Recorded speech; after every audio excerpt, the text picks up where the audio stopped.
Mais aujourd'hui, hein, rétrospectivement, je crois beaucoup cette légende de Mary Poppins qui a un sac et dans son sac, manifestement, on voit rien. Il n'y a rien si ce n'est que tout ce dont elle a besoin, elle le sort du sac. Tu cherches à déployer pleinement ce que tu es, tes talents, tes aspirations et tu sens qu'il y a quelque chose qui bloque. Peut-être que tu traverses en ce moment une période un peu difficile où tu as même l'impression d'être ballotté dans une tempête. Tu cherches des ressources, une impulsion, des lueurs de foi pour éclairer ta route vers un équilibre plein, stable, fécond. Alors, reste avec nous pour une traversée vers l'essentiel. On embarque sur un petit voilier en direction d'une île aux ressources. Alors c'est une image à emprunter à la navigation. C'est pour te proposer d'écouter le témoignage inspirant de mon invité d'aujourd'hui qui nous transmet son expérience, ses outils de résilience. C'est un partage d'histoires vécues, de ressources utilisées pour sortir de l'orage, retrouver l'équilibre et aussi comment les épreuves peuvent parfois transformer des vies. Travailler sur les 3 dimensions de notre être, le corps, l'âme et l'esprit, voici une direction qui ouvre l'horizon. Je suis Anne Rollo-Lapointe, bienvenue dans l'essentiel, le podcast qui nous conduit vers l'équilibre après la tempête. Alors Jacques Chevalier, bonjour et bienvenue à bord de l'essentiel. Alors Jacques, je vais te présenter dans 30 secondes, mais avant j'ai une petite question à te poser. Toi qui as quitté Paris pour vivre au bord de l'océan et précisément dans cette magnifique région du Pays Basque, le bord de mer, les marées, c'est ton quotidien. Alors selon toi, quelle est la meilleure façon de se préparer à affronter une tempête ? En fait, la meilleure façon, c'est de penser que la tempête peut arriver, de ne pas croire que rien ne t'arrivera. Ça, c'est la première chose. Deuxièmement, c'est avoir un bateau qui soit bien armé. Il suffit de vérifier tout ce dont tu as besoin pour naviguer, les appareils aujourd'hui électroniques qu'on a qui remplacent le sextant. Mais avoir un bon sextant, savoir s'en servir, c'est pour moi la plus grande des sécurités. Voilà, une fois que tu as ça, tu pars en skipper sur ton bateau, seul ou accompagné. Il faut toujours penser que tu n'es jamais maître de la tempête, mais la tempête peut t'aider à prendre des décisions et à faire des choix. Comme ça que tu te prépares, il faut penser à ça. Voilà, donc on peut utiliser cette explication pour les tempêtes de nos vies, bien entendu, c'est ce que tu es en train d'expliquer. Jacques, alors je vais te présenter. Tu es un coach qui a accompagné de nombreuses personnes, des dirigeants, des entrepreneurs, et avant de devenir coach, tu as travaillé dans plusieurs entreprises, ce qui t'a permis bien d'acquérir une solide expérience du monde du travail, de ses défis. Tu es un homme au parcours riche, inspirant. Tu as aidé des personnes à traverser des challenges, des tempêtes. Tu as connu toi-même, donc des tempêtes comme nous tous. Et j'ai eu la joie de te rencontrer. J'ai été vraiment très touchée par ta bienveillance, ton authenticité, ta capacité à comprendre la problématique de l'autre et aussi à mettre en lumière ses points forts pour l'aider à aller de l'avant parmi bien d'autres de tes qualités. Et je suis certaine que ton témoignage va inspirer notre auditeur, celui qui nous écoute actuellement, et lui donner des clés pour mieux traverser les difficultés qu'il rencontre peut-être en ce moment ou qu'il va rencontrer plus tard. Alors, tu es aussi un homme de foi, tu vas l'évoquer dans cet épisode et d'ici la fin de cette traversée, tu vas même nous donner un petit secret de pro, une ressource qui va nous aider.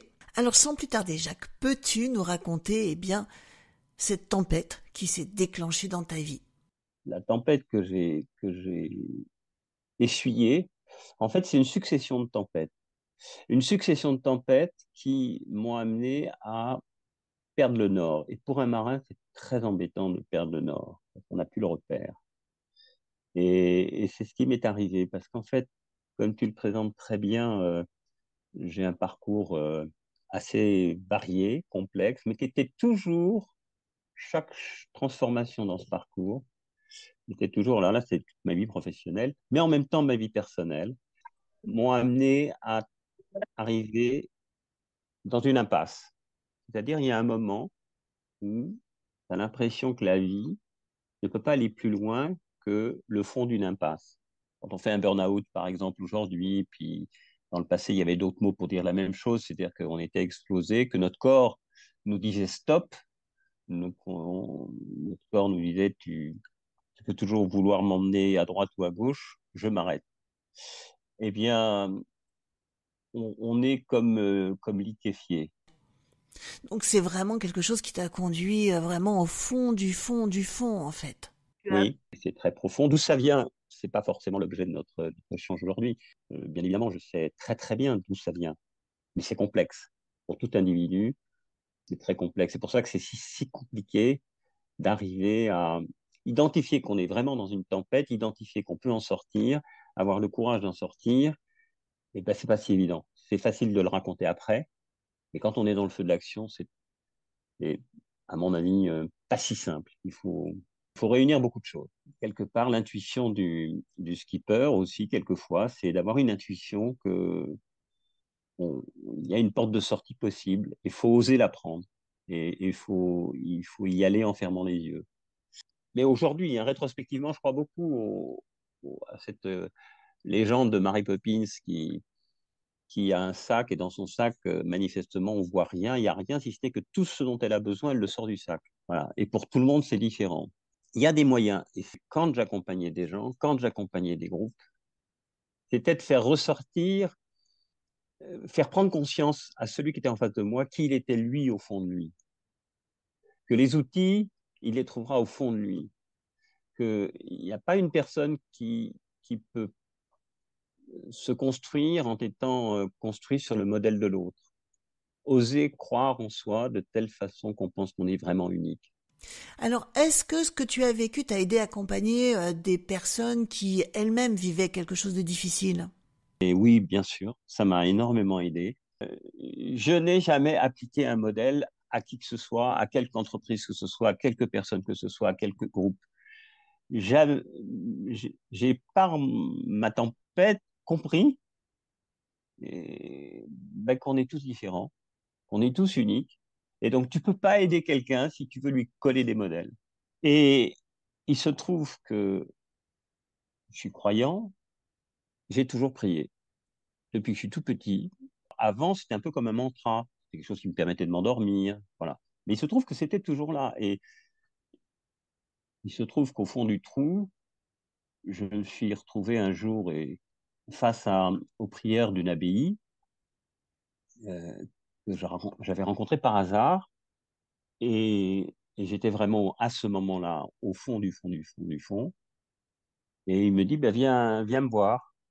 Et je suis allé le voir et je raconte mon histoire. Et il me pose la question, il me dit, mais drôle, dans ton histoire, il y a quelqu'un que tu nommes jamais. Et je comprenais absolument pas ce qu'il voulait dire, ce qu'il avait en tête. Et il répète, il me dit, mais tu vois pas quelqu'un qui est tout le temps là et étonnamment, tu n'en parles pas. On t'a jamais parlé de l'Esprit Saint. Et à ce moment-là, j'ai fondu en larmes, mais pas des larmes de tristesse, des larmes d'une joie énorme parce que j'ai ressenti en moi, au fond de moi, une chaleur très forte où je découvrais que on n'est jamais seul. Même au fond du trou, même au fond, plus fort de la tempête, on n'est jamais seul. On n'est jamais seul. Et quand on a la chance de découvrir ça, alors ça, on peut le réutiliser autant qu'on veut par la suite. Ça, c'est pas un outil, hein, c'est une grâce qui nous est donnée. Les outils permettent de se mettre en disposition d'accepter que quelque chose puisse se passer. Le mot chercher, c'est une clé. Oser chercher. Je comprends pas, j'ai mal, c'est terrible, etc. Si j'arrive à me convaincre qu'il faut chercher, alors il faut y aller. Pousser les gens à oser aller un peu plus loin que là où ils semblent incapables d'aller. Moi, c'est ce qui m'est arrivé quand j'ai eu cette révélation qu'au fond de moi, l'Esprit Saint était là, qu'il me quittait jamais, qu'il ne me jugeait pas. Ce qui est important, c'est de savoir non pas qui l'on est, c'est d'être. Et pourtant, c'est le même verbe qu'on utilise, mais être, c'est un tout. Savoir qui l'on est, c'est se poser trop de questions à tourner autour, on ne trouvera jamais. Donc, il faut comprendre et découvrir que nous sommes, chaque individu est.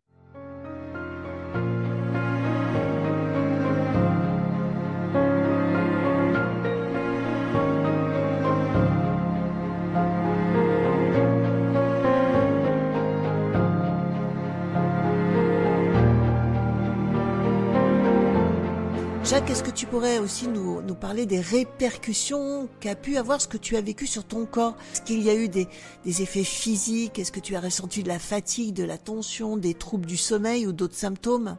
À cette époque, pendant des années, j'ai souffert du dos. Et passé cette tempête, dans le même temps, toutes les douleurs du dos ont disparu. L'expression «j'en ai plein le dos», en fait, c'était probablement ce qui se passait. C'est certainement une des choses qui s'est manifestée. Et concernant les émotions que tu as ressenties, vécues pendant cette période éprouvante, est-ce que tu as ressenti de la colère, de la peur, de la tristesse ou d'autres émotions, du désespoir peut-être? Ouais, tristesse et désespoir sont certainement les deux émotions qui m'habitaient.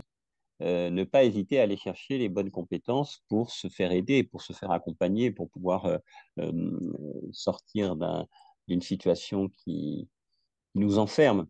Alors justement, je vais faire une petite aparté, si tu le permets, en tant que professionnelle en matière de résolution des émotions et aussi créatrice du centre de ressources en ligne qui s'appelle Essentiel Équilibre, que j'aime appeler l'île aux ressources. À toi, Jacques, et à toi aussi qui nous écoute, voici une ressource, une technique simple qui peut nous aider lorsqu'une émotion vient nous déborder. Alors là, ce dont tu parles, c'est encore bien plus profond, hein. C'est quelque chose qui va bien plus loin, comme dans le cas, par exemple, d'une grande dépression. Il y a aussi beaucoup d'autres outils qu'il faut aller chercher. Mais cette technique, elle peut déjà nous aider à déraciner des émotions envahissantes, celles qui peuvent entraver notre quotidien. Alors la technique résolve, ça signifie résoudre ses émotions simplement, outil de libération pour vivre l'essentiel. Alors si je prends par exemple le stress ou la peur ou une autre émotion désagréable, la première chose que je vais faire, c'est de me mettre en capacité de fermer les yeux pour plonger à l'écoute des sensations de mon corps. Donc là, je vais laisser les sensations se manifester librement, que ce soit les tensions, les palpitations, les picotements ou d'autres choses. Ces sensations, je les observe, je les accueille, je les laisse aller, venir, se transformer jusqu'à ce qu'elles se dissipent, jusqu'à ce qu'elles s'estompent naturellement. Et puis dès que tout est redevenu paisible en moi, eh bien je prends le temps de repenser à ce qui m'a au départ gêné, la montée de stress par exemple. Et si le stress a disparu, eh bien je vais considérer que c'est terminé. Sinon, si de nouveau je suis en stress, eh bien là, je recommence le processus, je ferme les yeux, etc. Donc, c'est tout cela que nous apprenons à faire d'une façon très détaillée, poussée sur la plateforme Essentiel. Et puis bien entendu, on va y revenir au fil des épisodes pour que chacun puisse s'approprier cette technique qui est vraiment très simple et à la portée de chacun, qui est une capacité naturelle en fait que nous avons tous. Alors Jacques, si on revient à cette période très douloureuse que tu as vécue, c'est peut-être une technique qui t'aurait aidé à ce moment-là de pouvoir déraciner déjà certaines émotions. Oui, ressentir dans son corps euh, la capacité de passer d'un niveau de stress à un niveau de calme, effectivement, c'est fondamental. Parce que ce niveau de calme te permet de toucher des émotions auxquelles on n'a pas accès à cause du stress qui vient fermer un peu comme un couvercle d'une cocotte minute. Donc, j'entends tout à fait bien cette pratique que tu fais parce que ça résonne énormément dans ma propre histoire. Alors si tu devais résumer en une phrase la tempête que tu as traversée, qu'est-ce que tu dirais? En une seule phrase, je dirais que sans cette tempête, je ne serais pas là. Alors ce que tu veux dire, c'est que sans cette tempête, tu n'en serais pas là peut-être? Non, je dis je ne serais pas là. En fait, si on n'avait pas tous vécu les histoires qu'on a vécues jusqu'à aujourd'hui, à l'instant même immédiat du présent, eh ben, on ne serait pas là. Ça, c'est aussi ce que la tempête m'a appris. Quand on traverse une tempête, on est heureux de revenir au port et puis de se dire, ben voilà, waouh, j'ai réussi à le faire. Donc on est heureux, on est vraiment heureux. Et cette joie-là, c'est celle qu'il faut absolument oser prendre en permanence chaque heure du jour et de la nuit. La joie de vivre, la joie d'être. Quand on est, on a la joie en permanence. Pas la joie yukadi yukada, hein, je parle de la joie intérieure, de dire waouh, le monde est là. Anne, tu es là, on peut se parler là. C'est un cadeau du ciel. Alors, est-ce que tu peux nous transmettre un petit secret de pro, un outil concret que l'on pourrait utiliser lors de la traversée d'un moment difficile? Il y a des milliers d'outils, mais il y a un outil qui est de s'obliger à ne pas en faire trop. Une to-do list, c'est pas faire tout ce qu'on a dans la tête qu'il faudrait faire un jour. Ça ne sert à rien. Demain, je serai peut-être plus là. C'est mettre en priorité les 2 ou 3 choses qu'aujourd'hui je peux faire et que je sais faire. Voilà, ça c'est un outil qui est vital. Je ne fais pas 2 choses à la fois. Si on veut parler de la foi, justement, si on regarde les évangiles, on croit ou qu'on ne croit pas, qu'on regarde la, la vie de cet homme qu'on appelle Jésus, enfin qui s'appelle Jésus et qu'on appelle le Christ, il ne faisait jamais 2 choses à la fois. Donc, il s'occupait d'une personne, il s'occupait d'une personne et pas d'une autre. Cette personne, c'est en nous-mêmes, hein, mais relisons les évangiles et observe que c'est une règle que on peut s'appliquer spirituellement, mais aussi temporellement. J'ai accompagné beaucoup de dirigeants dans l'organisation même de leur société ou de leur comité de direction. Cet outil, j'utilisais tout le temps. C'est-à-dire que je prenais leur liste de choses à faire et avec eux, je gommais tout ce qui, de toute façon, on savait qu'ils ne pourraient pas le faire. La foi peut déplacer des montagnes, mais on ne peut pas dépasser plusieurs montagnes en même temps. C'est-à-dire que chaque chose doit être faite, bien faite. Ah oui, là je me sens tout à fait concernée. On se charge parfois beaucoup trop. Moi je me sens parfois complètement débordée par tout ce que j'ai à faire. Alors peut-être oui, faire le tri, regarder ce que je peux faire aujourd'hui et puis demain sera demain. Tu utilises tout à fait à juste titre le mot déborder. En bateau, déborder, c'est vraiment quelque chose qui. Et puis, il n'y a pas qu'en bateau, quand ça déborde, c'est qu'on passe de l'autre côté. Et il ne faut pas se laisser déborder. Et ça, c'est une discipline. On va terminer, Jacques, par la question phare dans la tempête. Quelle est la parole que tu as envie de murmurer à notre oreille, à l'oreille de la personne qui écoute et qui vit peut-être actuellement un défi ou qui en vivra un demain? Et partir d'une première parole à murmurer, c'est aime-toi comme Dieu t'aime.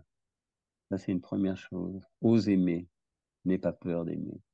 N'aie pas peur. On est petit, mais on est fort. N'aie pas peur. N'aie pas peur, c'est une parole qui fait écho à celle d'un grand saint, Jean-Paul II, qui a dit lors de la messe inaugurale, on se souvient de son pontificat, n'ayez pas peur. Donc on garde cette parole dans le cœur, n'aie pas peur, tu n'es jamais seul. Un grand merci pour cette traversée de l'essentiel en ta compagnie. À bientôt, Jacques. À bientôt. Merci Anne et merci à vous tous. Alors toi qui nous écoutes, j'espère que tu as passé un moment ressourçant. Si tu n'es pas encore abonné à ce podcast, fais-le maintenant s'il te plaît et partage-le aussi largement. Il y a sûrement des personnes que tu connais qui vont être intéressées par ce témoignage et ces ressources. Et je te dis à très vite.